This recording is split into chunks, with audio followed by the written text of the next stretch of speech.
Hello and welcome to another episode of Outsmart Charles, the Tournament of Champions edition. Let's meet our three contestants. The holder of the record for most points in a single round of Outsmart Charles, Zach. Two-time champion and one-time outsmarter, currently being held hostage in Stefan's basement, Jason. And a champion on both Season 1 and Season 2, Tony. Let's take a look at tonight's categories. 3 people who've never been in my kitchen, Africa, I didn't die on the Oregon Trail, unpack your adjectives, it's in the Bible, chemistry, you may contribute a verse, demography, and, that's different, dead black guys. Okay, Tony, you had the high roll in the icosahedron. It's in the Bible? I don't remember icosahedrons in the Bible. Yeah, I didn't want to say the last one. This man walked on water and denied Jesus 3 times during the Passion.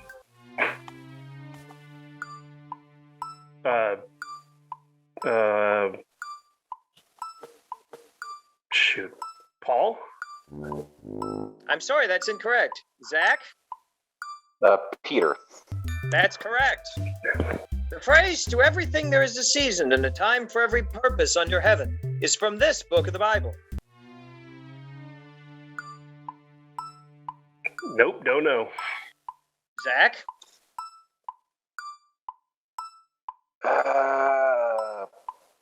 Pass. Jason? Revelations? I'm sorry. Also, Revelations is not a book. The name of the book is Revelation. The book of the Bible is Ecclesiastes. And can anybody tell me who wrote a song based on that scripture? Ecclesiastes? Bob Dylan, I believe. No, it was Pete Seeger. Pete Seeger wrote Turn, Turn, Turn. Oh, yeah. Don't worry, no negative points for that one. The basis for kosher practices comes from the delineation of clean and unclean found in this 3rd book of Moses. Oof. I don't know, Leviticus? That's correct.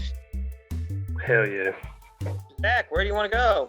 I'll take dead black guys. This radical civil rights advocate associated with the Nation of Islam was assassinated in 1965. Malcolm X. That's correct. In retiring from public life, this first black South African president said, "Don't call me, I'll call you." Nelson Mandela. That's correct. This botanist developed hundreds of new uses for peanuts, pecans, and soybeans. Booker T. Washington. That's correct. What? Wait, no, it is not correct. Jason for the steal. George Washington Carver? Yes, I know that those 2 people get mixed up sometimes. It's George Washington Carver. Racist. I even mixed them up. Okay, and Jason, the action is on you. All right. And you have to get some questions right or Stefan will not let you out of his basement. Yeah, which is terrifying because they didn't have a basement when I got here. I didn't think they did. Let's go with chemistry. This is the first element of the periodic table. Hydrogen. That's correct. On this scale, pure hydrochloric acid has a value of 0, and pure sodium hydroxide has a value of 14. pH scale. That's correct. This branch of chemistry calculates compositions and reactions based on the law of conservation of matter.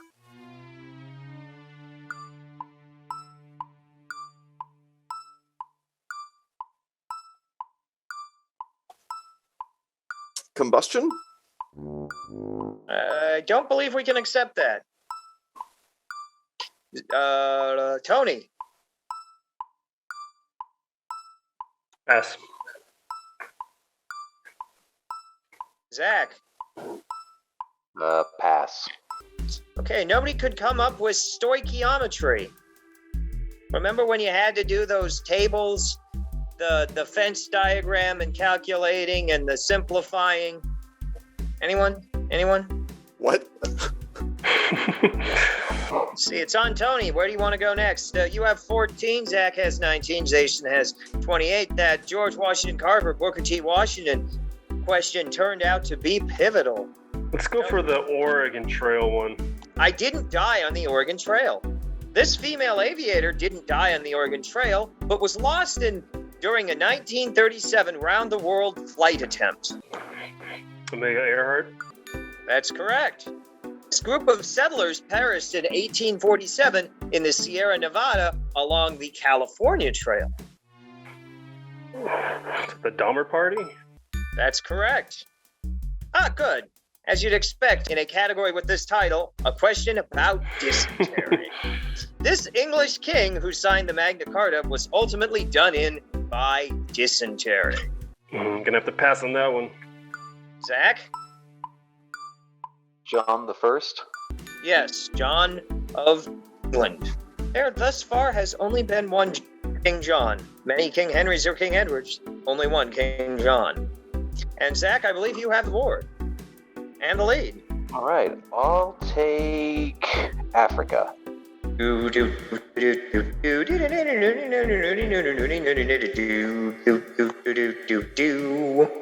Ramses the First, Ramses the Second, and Tutankhamun all were pharaohs of this country. Egypt. That's correct. Abuja is the capital of this most populous African country.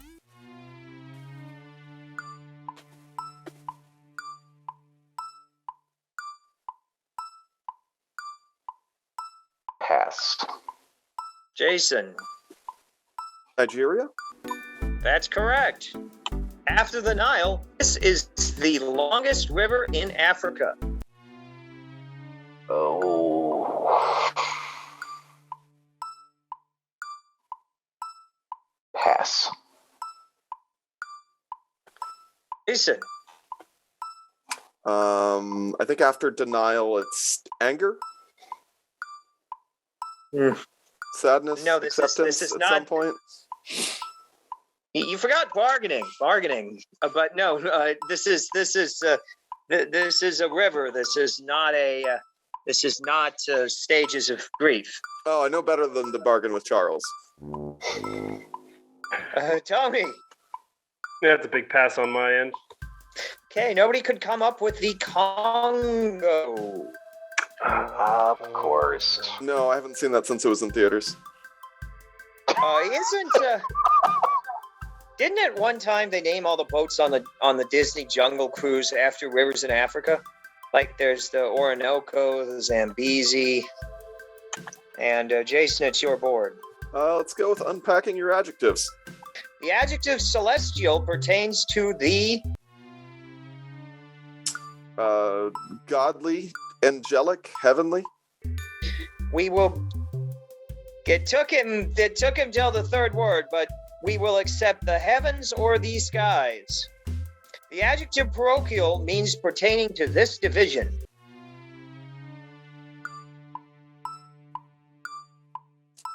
Church.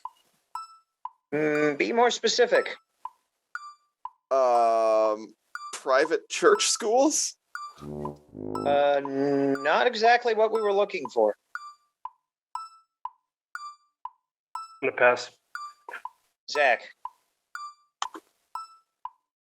Church ministry? Not really. The word parochial means of or pertaining to a parish.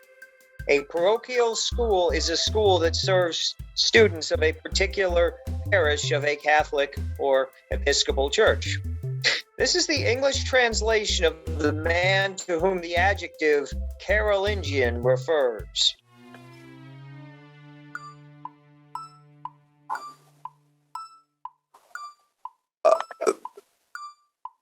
Jesus?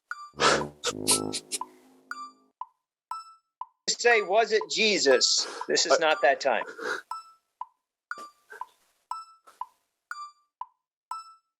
Pass. Zach? Pass. The adjective Carolingian is the adjective form of pertaining to somebody named Charles. It is most commonly referred to as the Frankish king Charles the Great, or in French, Charlemagne. Come on, people don't know this? How did we miss Go on this? Outsmart Charles and you don't research words pertaining to Charles. I'm ashamed. I am downright ashamed. On that note, I think it's time to pause for station identification and to pay our internet bill. Don't leave now. There's more show coming up. Help us grow the show by subscribing to Outsmart Charles on YouTube. Welcome back to Outsmart Charles. We've reached the point where remaining categories will have double points. Oh, Let's take snap. a look at the scores. Jason with 40 has a slight lead over Zach with 38, and Tony bringing up the rear with 29. Tony, where do you want to go? Hey, people who've never been in my kitchen. This actor, who played Sam Malone on Cheers and D.B. Russell on CSI, has never been in my kitchen.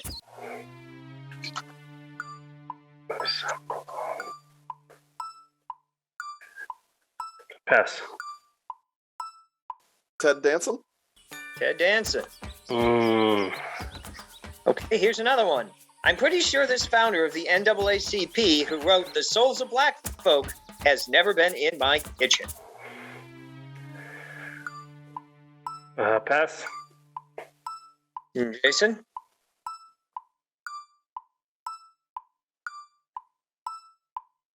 Pass. Zach? Booker T. Washington?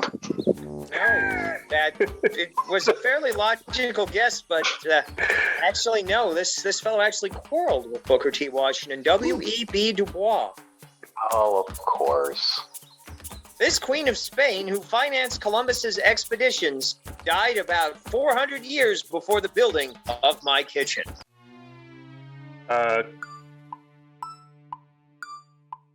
Queen Elizabeth? No. No. Oh, God, no. What am Jason. Probably not the Nina or the Pinta, but maybe the Queen Santa Maria?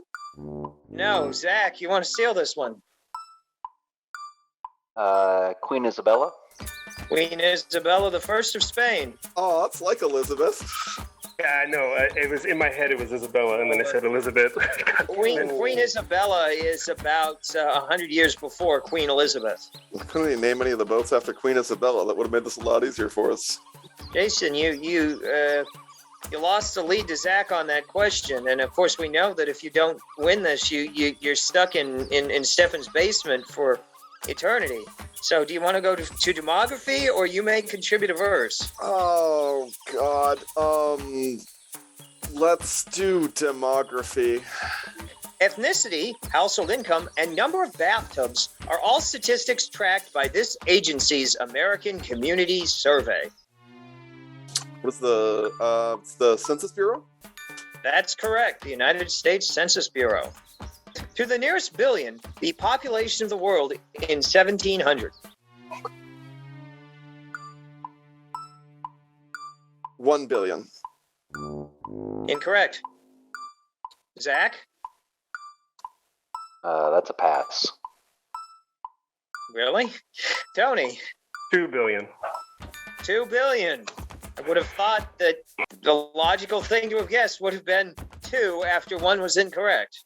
Following World War II, there was extensive migration to this region that includes California, Arizona, Texas, and Florida. The American Southwest. We're looking for a different word. Florida is not in the Southwest. Oh, the South. But That's it's not my the word turn I was anymore. looking for. Zach. This is a fairly common word used to refer to 20th century American demography. Tony.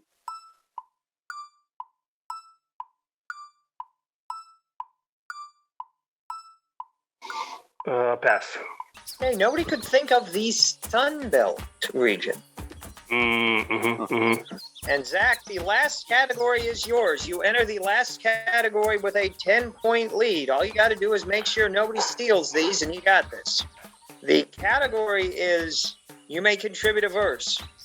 The quote, "The powerful play goes on, and you may contribute a verse," isn't by Robin Williams, but by this dead poet.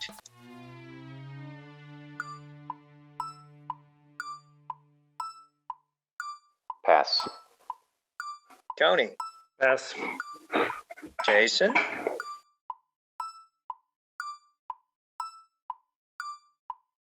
Emerson. Yeah, you're on the right track. It was Walt Whitman. From Breaking Bad? No, the poet. The dead poet. The one who wrote, "Always Our Old Foliage." This female poet lived in Amherst, Massachusetts, and didn't get out much. Most of her poems weren't discovered until years after her death. Emily Dickinson. Emily Dickinson is correct. A standard sonnet consists of this many I ams. Oh.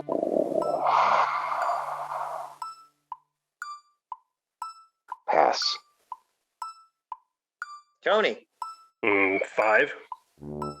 That's incorrect. Jason.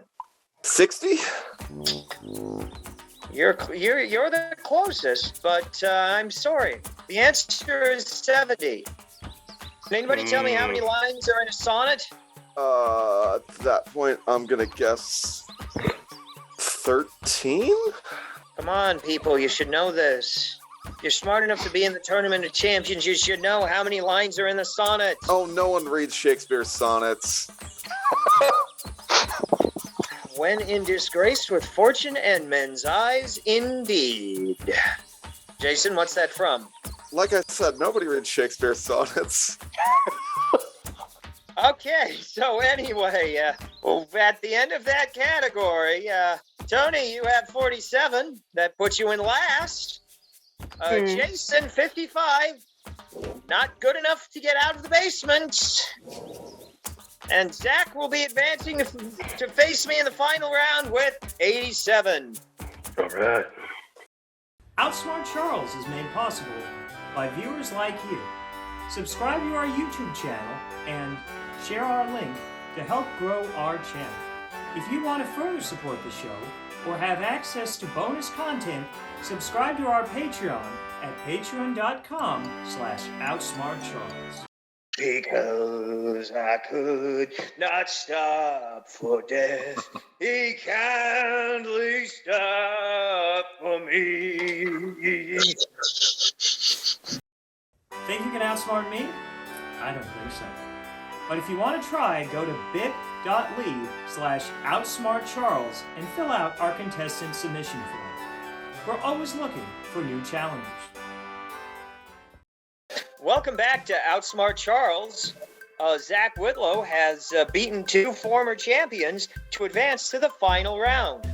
John, can you show us what today's categories are? American Geography, Southern California Historic Landmarks, British Monarchy, Dead White Guys. I knew it! I knew And it! He brought shipwrecks. it back! He brought it back! Mostly out of laziness because I already wrote it. All right, Zach, where should we go first? Let's do shipwrecks. When I say shipwreck, you say this. Need I say more? Okay. This unsinkable ocean liner did the unthinkable on April 15th, 1912. Titanic. That is correct. The legend lives on from the Chippewa on down of the big lake they call Gitchigumi. The lake, it is said, never gives up her dead when the skies of November turn gloomy.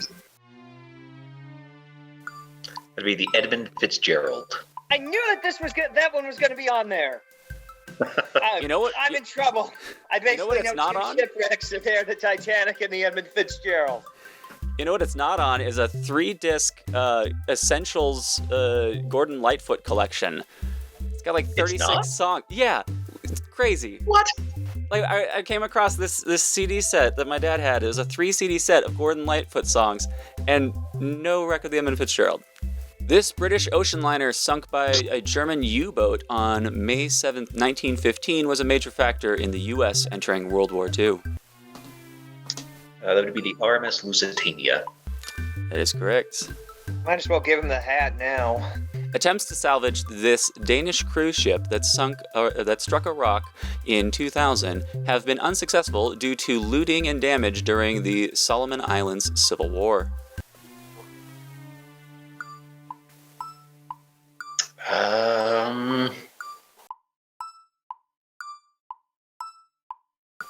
Pass. All right, Charles, your chance to steal here. I don't know. Is it the Costa Concordia, or is that the one that tipped over sideways? They believe that's the tipped over sideways one. This is the MS World Discoverer.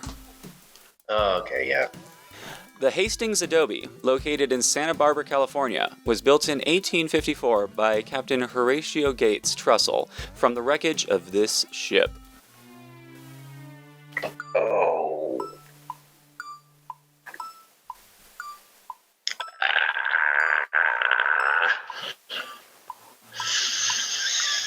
Pass. Do you have any guesses you want to throw out, since there's no negative points for wrong answers in this round? The, I don't know, the Concordia. No, not the Concordia. Charles? The Hastings.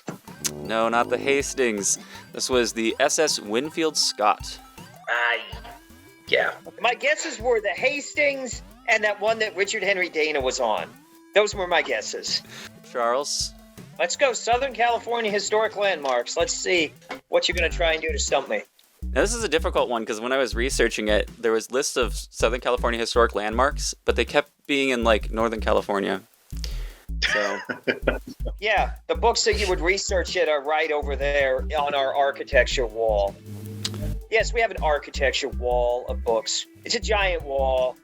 my wall is Mostly also made by architects. This landmark was the inspiration for Kane's Xanadu, with 1,000 trees and 20,000 tons of marble. Hearst Castle. Hearst Castle is correct. This Did Kublai Khan a stately pleasure dome decree? This might be a bad choice to go against Whitlow on, because this is something he might be able to steal. You think? Many SoCal fourth graders made a model of this Orange County building known for its swallows and their celebrated annual return. Mission San Juan Capistrano. That is correct. This first three-story hotel in Los Angeles was built by the last Mexican governor of Alta California. That's the Pico Hotel, Pico House. Pico House, On, Pico Hotel is correct. On the old plaza at the south end of Olvera Street. You ever been there, Zach? Yes, I have. You ever worked at the P.O. Pico Mansion, Zach? Yes, I have. Volunteered, but still. This was the first brick building in San Diego County, and for 20 years served as meeting house for the county court. Ooh, now it is getting difficult. I should have specified. Maybe next time I'll change this category some. Ooh, which is it? God, is it? What is it called? Zach will get this one if I miss it. Is it the Fremont House? I'm sorry, that's incorrect. Zach? It's the Whaley House. It is the Whaley House, Zach. I actually proposed to Teresa in the backyard of the Whaley House. Southern California Historic Landmarks, a category made more for Zach Whitlow than for me. This adobe, built in 1854 by Captain Horatio Gates Trussell from the wreckage of the SS Winfield Scott, was given to the Santa Barbara Historical Society in 1935, and let's see how good your memory is. Hastings Adobe. It is the Hastings Adobe. That's not fair. Hey, it's whoever got to that one first. By the way, had you picked this category first before the other one, you probably would have had a better shot at guessing the SS Winfield Scott. All right, Zach. It's a close game. 50-55. Let's do British Monarchy. British Monarchy. That dead white guys category will remain for now. The Netflix series The Crown centers around the reign of this British monarch. Queen Elizabeth II. That is correct. As far as I know, I'm only watching season 1 so far. This monarch said to the American colonies, "I will send a fully armed battalion to remind you of my love." Da, da, da, da, da. King George the Third. That is King George III. Once again, one of the main tent poles of this show, a Hamilton reference. She was the first British monarch after the union of the kingdoms of England and Scotland in 1707. I believe it was Queen Anne. Queen Anne, correct. This British monarch ruled at the time Jesse Owens won 4 gold medals in Nazi Germany.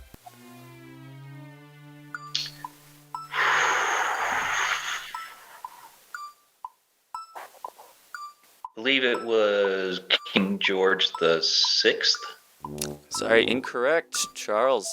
Okay. Okay. Is it George V then?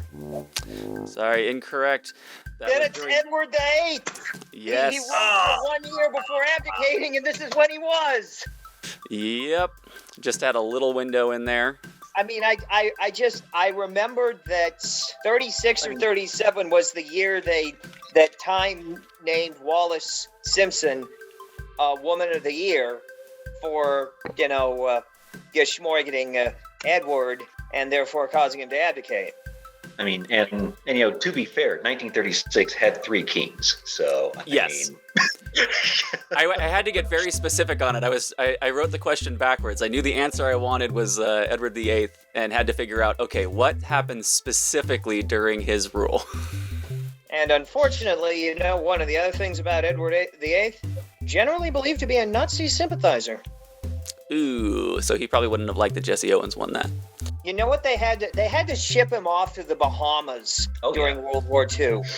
The Nazi sympathizer didn't come up during the first season of The Crown, but I'll see. Maybe that's season 2. Why would it come up? Well, oh yeah, right, of course, because Edward VIII was still alive when Queen Elizabeth came to power, because he outlived. Yeah, no spoilers, man. He hasn't died yet. I only watched the first season. Spoilers? I mean, you can. I mean, I feel like it's been late enough that we know that Edward VIII has been dead for 45. Known as the Uncle of Europe, German, Russian, Norwegian, Spanish, Swedish, Greek, and Romanian royalty were all among his nieces and nephews. Edward the Seventh. That is correct. Yeah, Zach, you've seen the picture of George V. That's Edward VII's son, and Tsar Nicholas. That's Edward VII's nephew. Oh, yeah. Oh, absolutely, yeah. They're so inbred they look like twins. All right, Charles. Let's see if you can clean this up. Let's go with American geography. Lin-Manuel Miranda made annual childhood visits to his grandparents in Vega Alta, a town on the northern coast of this island commonwealth. Puerto Rico. Puerto Rico. Aquidneck Island has been known by this name since around 1644, though attempts have been made to revert the name. Isn't that the other name for Rhode Island? That is. Roughly equidistant between North America and Asia, this is the only island in the Hawaiian archipelago that is not part of the state of Hawaii. Midway. That is correct. This is the combined total population of the U.S. territories of Jarvis Island, Baker Island, Howland Island, and Johnston Atoll. I believe all of them are uninhabited, and it's 0. Right on. Exactly 0. Okay, this is great. This is tied up. 1 question left. Means I have to get this one right, and it's going to be something really screwy, or either it's going to be really screwy, really in Whitlow's wheelhouse, or both. From 1974 until 1986, these 5 islands were grouped under the term United States Miscellaneous Pacific Islands. Oh, right. And that's why their postal abbreviation is MP. Is it the Northern Mariana Islands? I'm looking for the 5 individual island names. Of course you are. So I'm going to give you a little extra time for this. This is a tough one. I ain't gonna get all 5. Saipan is one. Yap. Guam is not one of them, I don't believe, because Guam is a separate territory. It's Saipan, Yap, and Huey, Dewey, and Louie. This is as far as I get. Zach, take it away. I actually don't know. The islands that make up the United States miscellaneous Pacific Islands during this time are Baker Island, Howland Island, Jarvis Island, Palmyra Atoll, and Kingman Reef. A few of those mentioned in the previous question there. Thankfully, Charles, a tie means he did not outsmart you. Zach, you were 1 point away from outsmarting me. Just not quite there. Anyway, I'm glad you were back on the show. This is one of the most fun final rounds I've had ever. And join us next week for another episode of Outsmart Charles.